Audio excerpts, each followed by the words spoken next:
ಆತ್ಮೀಯ ವಿದ್ಯಾರ್ಥಿಗಳೇ, ನಿಮಗೆಲ್ಲ ಗಮ್ಯ ಕನ್ನಡ ಪ್ರಪಂಚ ಯೂಟ್ಯೂಬ್ ಚಾನಲ್ಗೆ ಸ್ವಾಗತ.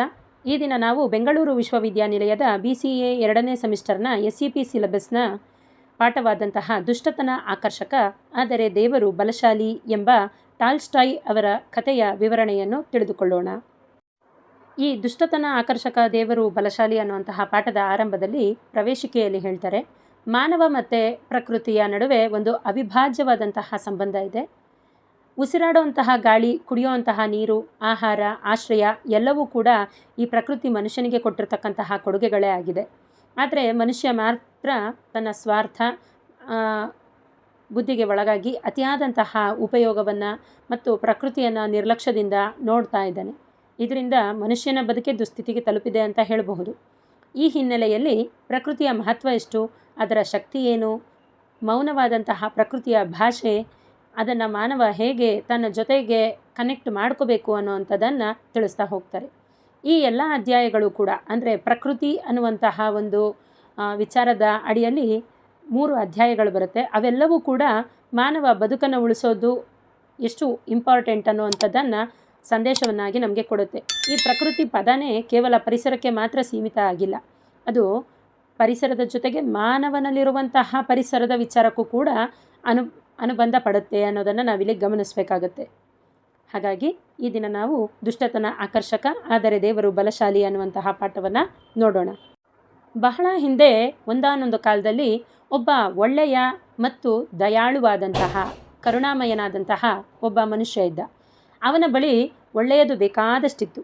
ಅವನ ಕೈ ಕೆಳಗೆ ತುಂಬ ಜನ ಗುಲಾಮರು ಕೆಲಸ ಮಾಡ್ತಾಯಿದ್ರು. ಆ ಗುಲಾಮರೆಲ್ಲರೂ ಕೂಡ ಹೆಮ್ಮೆಯಿಂದ ತಮ್ಮ ಯಜಮಾನನ ಬಗ್ಗೆ, ಒಡೆಯನ ಬಗ್ಗೆ ಹೊಗಳ್ತಾ ಇರ್ತಿದ್ರು. ಅವ್ರು ಯಾವಾಗಲೂ ಹೀಗೆ ಹೇಳ್ತಾಯಿದ್ರು, ಈ ಪ್ರಪಂಚದಲ್ಲಿ ನಮ್ಮ ಯಜಮಾನನಿಗಿಂತ ಒಳ್ಳೆಯವರು ಮತ್ತು ಉತ್ತಮರು ಯಾರೂ ಇಲ್ಲ. ಅವನು ನಮಗೆ ಊಟ ಬಟ್ಟೆಗಳನ್ನು ಸಮೃದ್ಧವಾಗಿ ಕೊಡ್ತಾನೆ, ಎಷ್ಟು ಕೇಳಿದ್ರೂ ಕೊಡ್ತಾನೆ. ನಮ್ಮ ಶಕ್ತಿಗೆ ಅನುಗುಣವಾಗಿ ಎಷ್ಟು ಕೆಲಸ ಮಾಡ್ಬೋದೋ ಅಷ್ಟೇ ಕೆಲಸವನ್ನು ಮಾಡಿಸ್ತಾನೆ. ಯಾರ ಬಗ್ಗೆನೂ ಕೂಡ ಅವನಿಗೆ ಹೊಟ್ಟೆ ಕಿಚ್ಚಿಲ್ಲ, ಯಾರೊಬ್ಬರ ಬಗ್ಗೆನೂ ಅವನು ಇನ್ನೊಬ್ಬರ ಜೊತೆ ಕೆಟ್ಟದಾಗಿ ಮಾತಾಡೋದಿಲ್ಲ. ಮತ್ತು ಕೆಲವು ಮಂದಿ ಯಜಮಾನರು ತಮ್ಮ ಗುಲಾಮರನ್ನು ಪ್ರಾಣಿಗಳಿಗಿಂತಲೂ ಕೀಳಾಗಿ ನೋಡ್ತಾರೆ.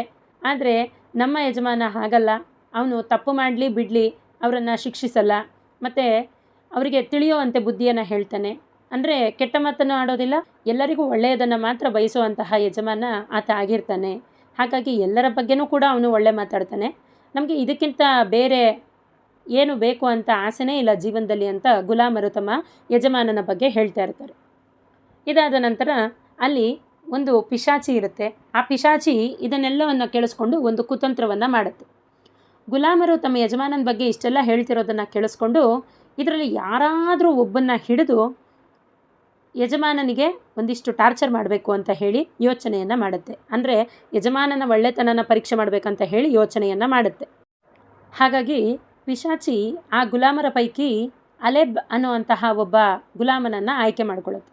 ಆಯ್ಕೆ ಮಾಡ್ಕೊಂಡ್ಬಿಟ್ಟು ಅವನಿಗೆ ನಿನ್ನ ಯಜಮಾನನ ಬಗ್ಗೆ ನೀನು ವಿರುದ್ಧವಾಗಿ ಮಾತಾಡಬೇಕು ಅಂತ ಹೇಳಿ ಒಂದು ಅಪ್ಪಣೆಯನ್ನು ಕೊಡುತ್ತೆ.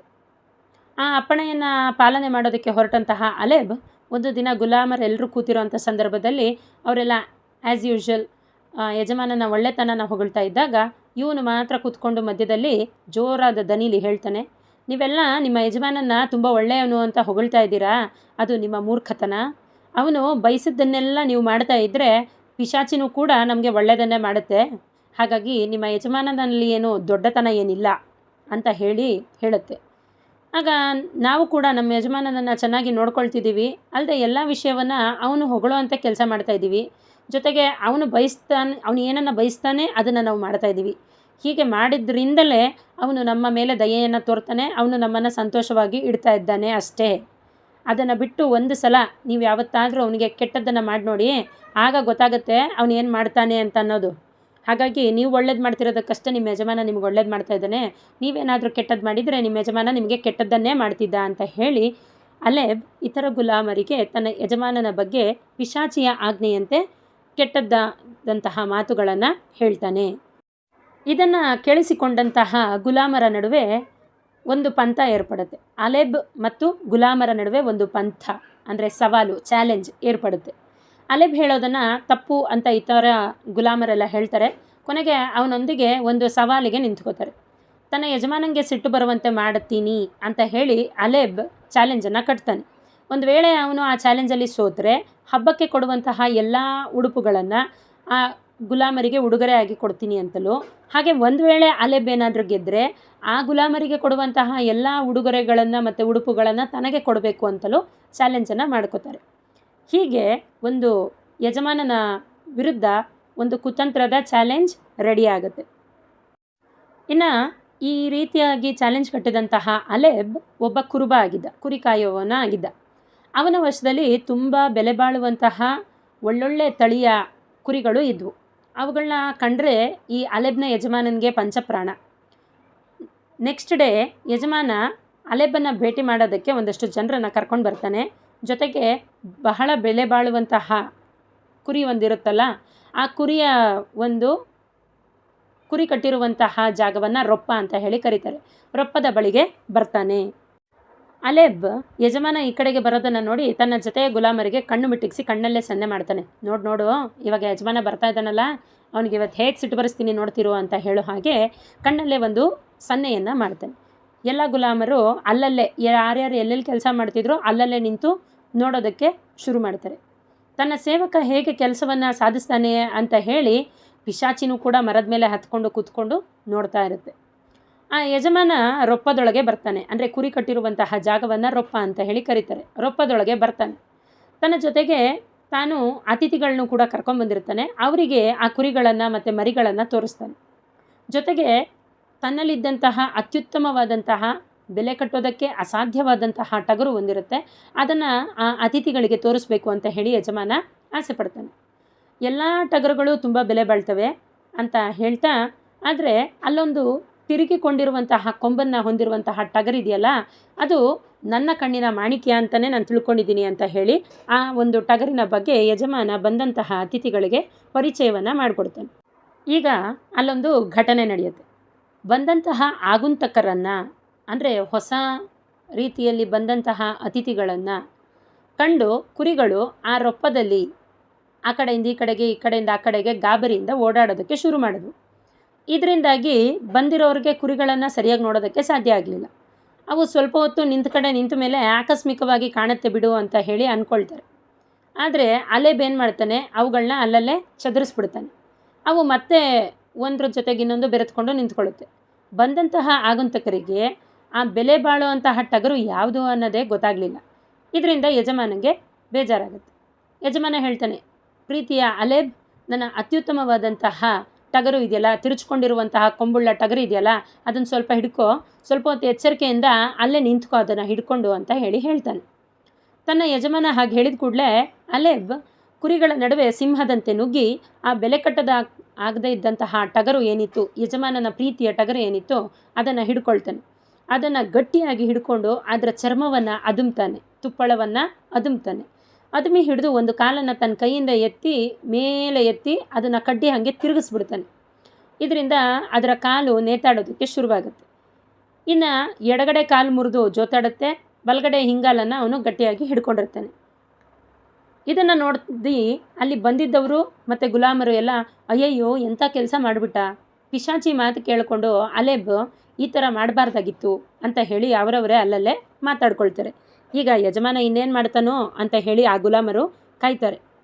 ಈಗ ಎಲ್ಲ ಗುಲಾಮರ ಆಗಮನ ಯಜಮಾನ ಏನಂತ ಪ್ರತಿಕ್ರಿಯೆ ಮಾಡ್ತಾನೆ, ಇದಕ್ಕೆ ಏನಂತ ರೆಸ್ಪಾಂಡ್ ಮಾಡ್ತಾನೆ, ಅಲೆಬ್ ಮೇಲೆ ಕೋಪ ಮಾಡ್ಕೋತಾನ ಅಥವಾ ಅಲೆಬನ್ನು ಮನ್ನಿಸಿ ಕಳಿಸ್ಕೊಡ್ತಾನ ಅಂತ ಹೇಳಿ ನೋಡೋದಕ್ಕೆ ಶುರು ಮಾಡ್ತಾರೆ.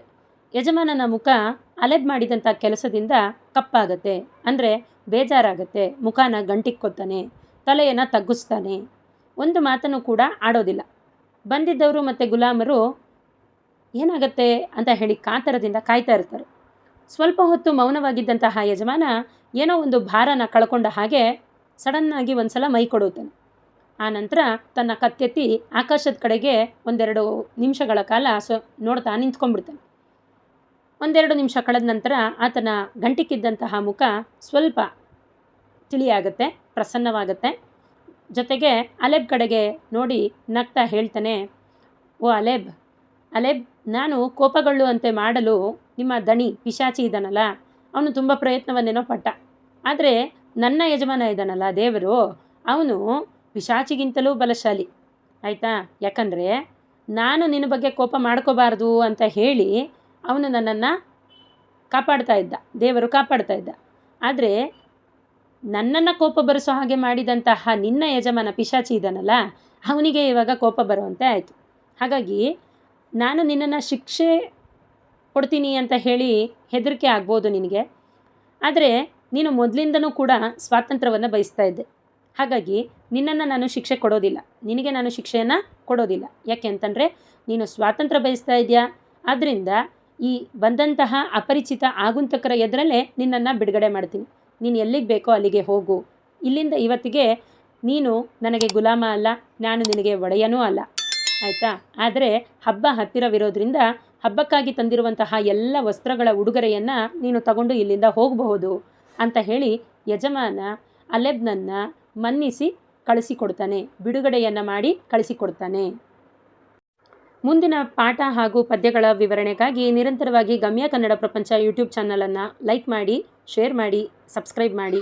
ಹಾಗೂ ಗಮ್ಯದ ಮುಂದಿನ ಹಂತವನ್ನು ತಲುಪೋದಕ್ಕೆ 1000 ಸಬ್ಸ್ಕ್ರೈಬರ್ಸನ್ನು ಪಡೆಯೋದಕ್ಕೆ ನಮಗೆ ಇನ್ನೊಂದಿಷ್ಟು ಹೆಚ್ಚಿನ ಪ್ರೋತ್ಸಾಹವನ್ನು, ನಿಮ್ಮ ಒಂದು ಸ್ನೇಹ ವಿಶ್ವಾಸವನ್ನು ನೀಡಿ ಅಂತ ಕೇಳ್ಕೊಳ್ತಾ ಧನ್ಯವಾದಗಳು.